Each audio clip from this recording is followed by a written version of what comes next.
Incidentally, we have to play both tokens, but in order to do that, I have to wait for the first tune to play out. So I just do a little jig to it while waiting. Sweet fucking Christ. Yeah. Alternatively, if it's a good game, we could just burn this wooden house down. Preferably with us inside it. This one's more jitsy.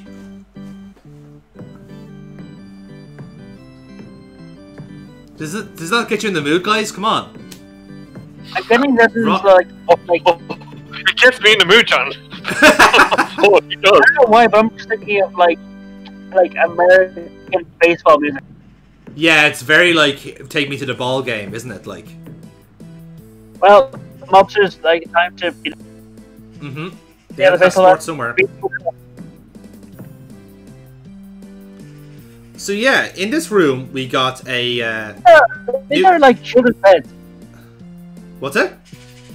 Are these like children's beds? I have no idea, to be honest with you. I genuinely couldn't tell you. I guess so, is what I could say. They are very small, but I don't know if that's just the perspective playing tricks on us or not. Like, they've imagined like 5 people like in one room. With 3 lockers between them. Yeah. And just bullets and weapons and body armor everywhere.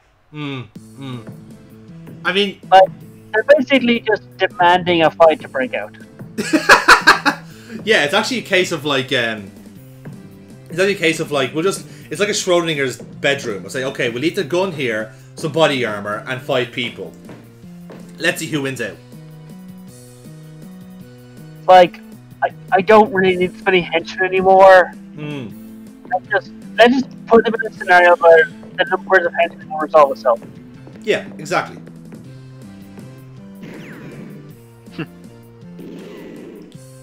So yeah, we have a bit of a cowboy, I believe, is the term. Being murdered by a minigun. Yeah. By Tommy Gun Santa. Tommy Gun will win out there. I've also equipped body armor there, I'm sure you noticed, which means that we are able to take a couple of hits without losing health. So, I suppose the key here is trying to extend that body armor as best you can to take down a few enemies. Nice picture of a spooky pirate there. Oh yeah. Is the spooky bathroom. The toilet paper there on the left is looking a bit worse for wear, isn't it? Yeah. Not even toilet paper, that's just like someone's notepads. Now the painting of the skull, like the eye is blinking red. Is it? I didn't notice that. There's a hidden camera in there. In 1912, in this day and age. Wow, they really are ahead of the times. Oh man, look at this guy.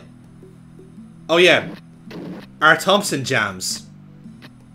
The fuck? Yeah. So we have no weapons.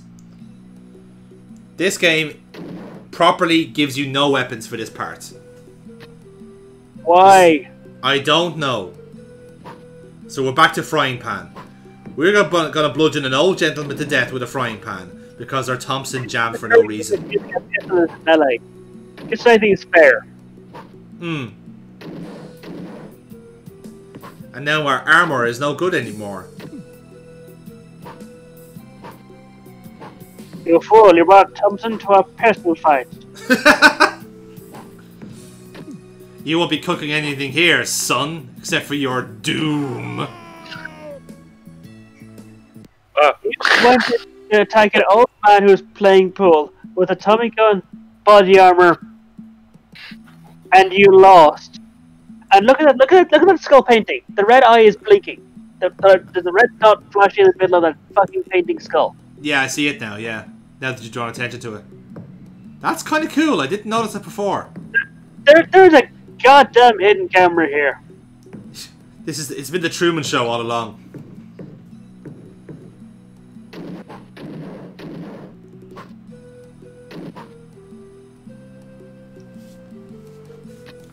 Nope, the Thompson is permanently jammed. So we now have a fully loaded Thompson we can't use now until we find a new gun.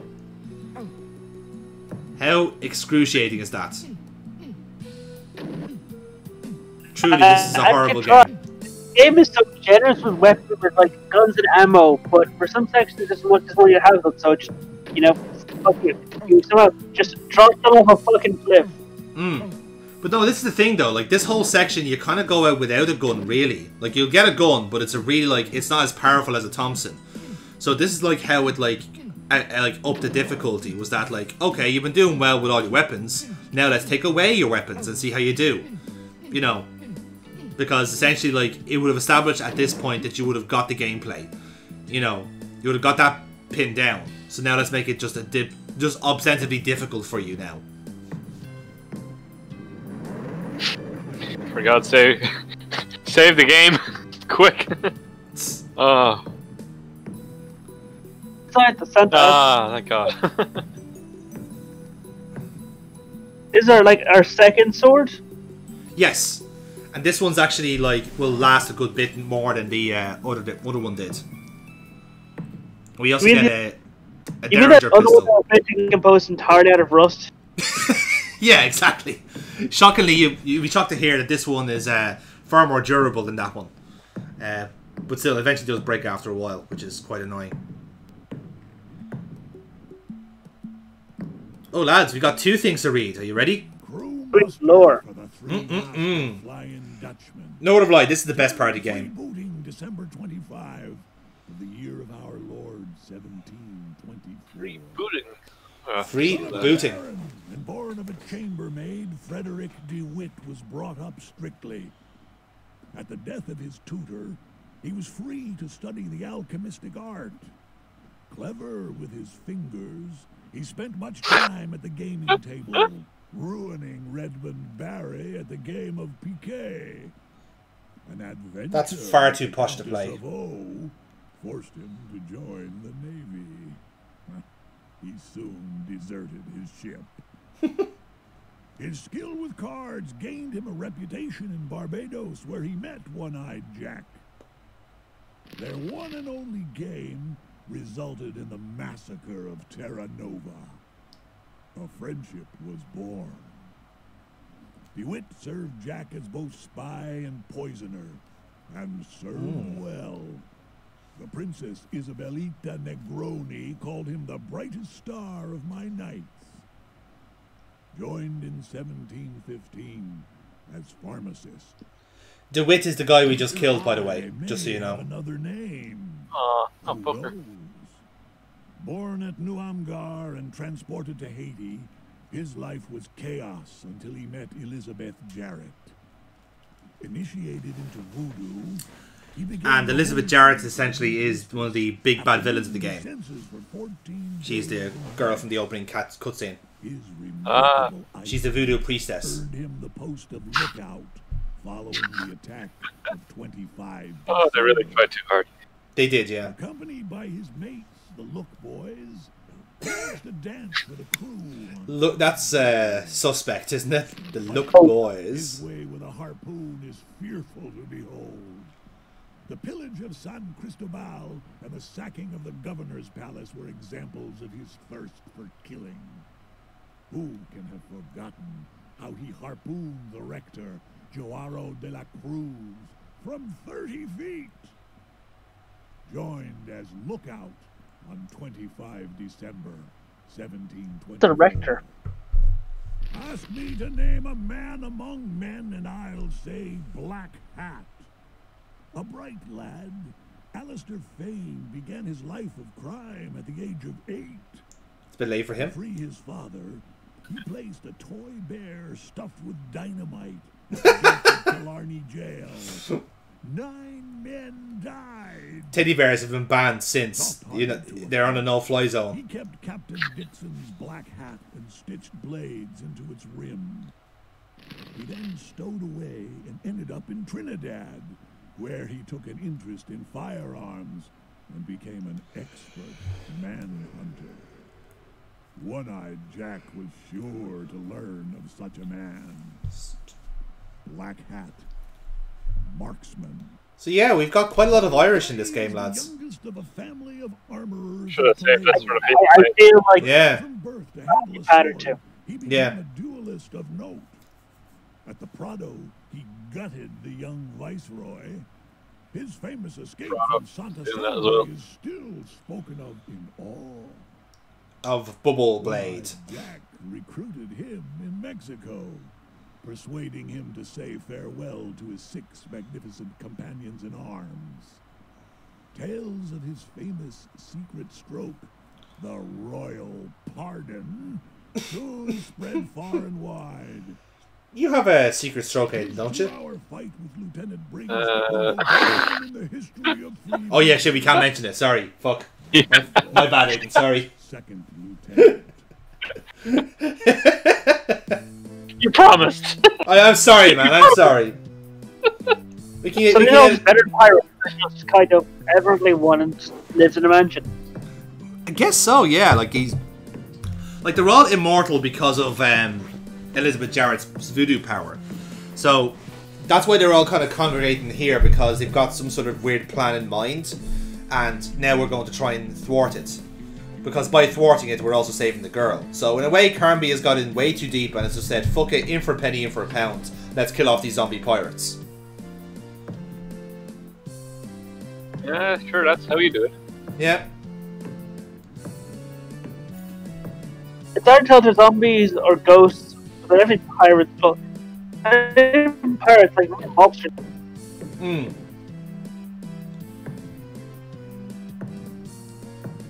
And off-screen sewing needles. You'll see what it was there. There's actually like there were actually 2 arms like trying to sword fight. There they are. The fuck is going on there? Yeah. So there's 2 arms stretching out from the wall, and they both have swords, and they're impossible to hit. Because not only are they impossible to hit, but they have like ridiculous range with their shots. So like you could be like 5 feet away from them and still get hit. So it was another very difficult part of the game. It's fair to say. Added to the list, I guess. Okay, how many tries is it gonna take? I don't know. Can't remember.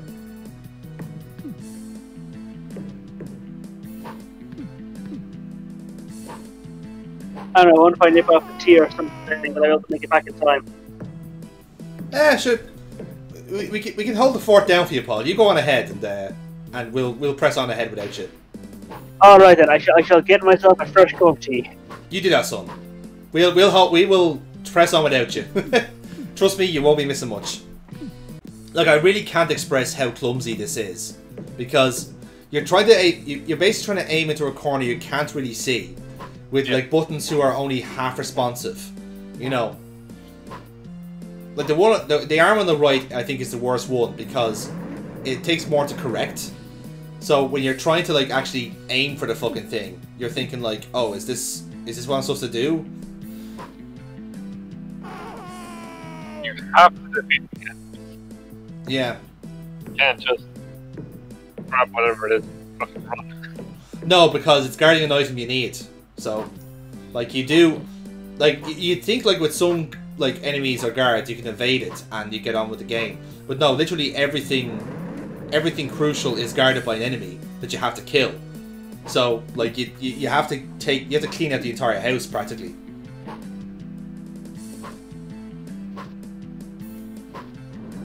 Eventually. Oh, fuck. And as you can, no, I've got 1 HP. And because of that now, Carnby is like in this depressed mode.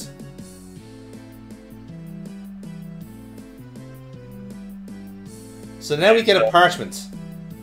We can read. Chess and magic.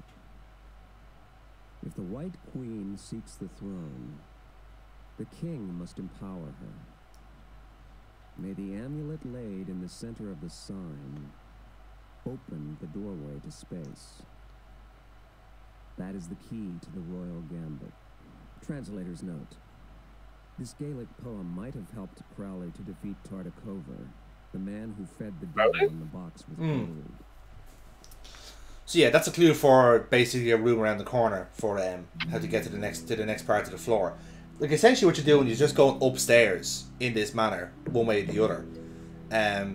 So yeah, that's just a clue to how to do the next parts.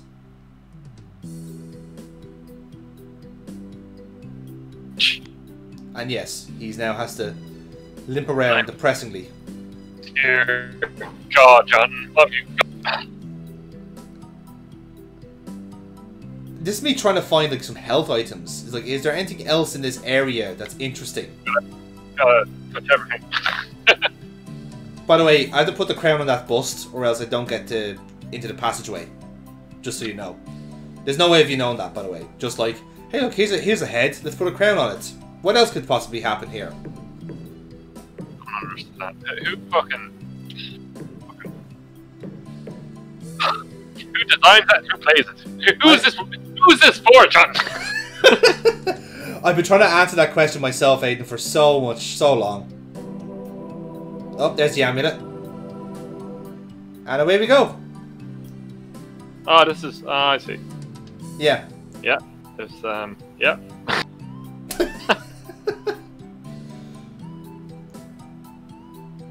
Alright then. Oh, a message. We like messages here. Mr. Jack. Oh shit, the music was getting good. We have no more red balls for the tree. Stop. Hope you got the case of champagne. Again, sorry. Stop. Hector Coward. Xmas Acme Limited. That's an unfortunate name, isn't it? Yep. Imagine being called Hector. A flask! Got Ginny excited there. Oh, wow. Now, now we can walk properly. Isn't this so exciting? You got me back into the game, John. Yes. Now, this is perhaps the worst part of the playthrough. Okay? So what's going to happen here is... Oh. That guy. Okay? The Kung Fu guy. He keeps attacking you no problem, right? But also in the other room is a big heavy that you also have to kill off as well. So you get two guys who have like... One guy is like flying around the shop, but the other guy like is a bullet sponge. And at this point you only have a fucking gun, basically. Right? Yeah. So, you'll notice that there is a chest there as well, okay? Which obviously has an item in there that we can use. But, oh, is my thumb still jammed? Yes, it is.